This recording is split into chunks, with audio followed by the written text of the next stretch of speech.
surprise you've learned about your neighbor. I discovered that my quiet elderly neighbor, who I thought was just getting by on Social Security, has actually been secretly paying property taxes for struggling families on our block for over 10 years. When I found out the truth, it completely changed how I saw our entire neighborhood. It started when I got a notice that my property taxes were overdue. I was panicking because I'd been out of work for 3 months and barely scraping by. I knew I had about 2 weeks before the city could start foreclosure proceedings, and I had no idea where I was going to get $3,000.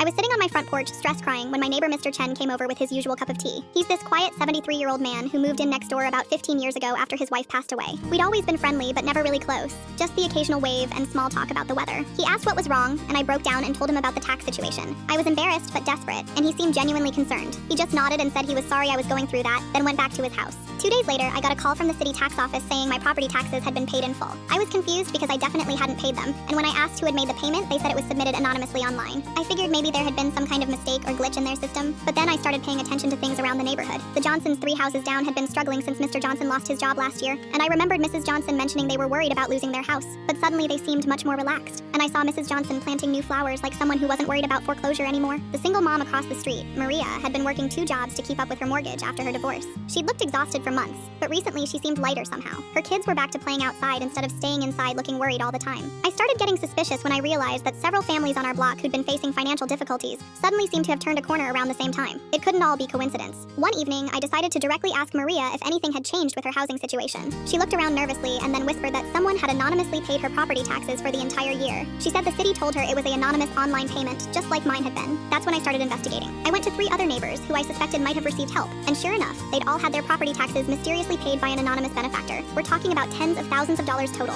I couldn't figure out who in our middle-class neighborhood would have that kind of money to throw around. Then I remembered something odd I'd noticed about Mr. Chen. Despite living modestly, he always paid for everything in cash. His old Honda was paid off, and he never seemed stressed about money even though he was retired. One morning, I saw him coming back from what I assumed was his daily walk, but he was carrying a folder from the city tax office. When he saw me looking, he quickly tucked it under his arm and hurried inside. That afternoon, I decided to just ask him directly. I knocked on his door and told him I suspected he was the anonymous donor. He looked panicked for a moment, then invited me in for tea. It turns out Mr. Chen had been a software engineer who invested wisely and sold his company for several $million before retiring. He'd been living modestly because he didn't need much, but he'd been watching our neighborhood families struggle and decided to help quietly. He made me promise not to tell anyone because he didn't want people treating him differently or asking for money. He said he chose which families to help based on who he thought were good people going through temporary hard times. Mr. Chen had single-handedly prevented at least 6 foreclosures on our street. He told me he'd rather use his money to keep families in their homes than leave it all to distant relatives who didn't need it. I've never looked at a quiet neighbor the same way since.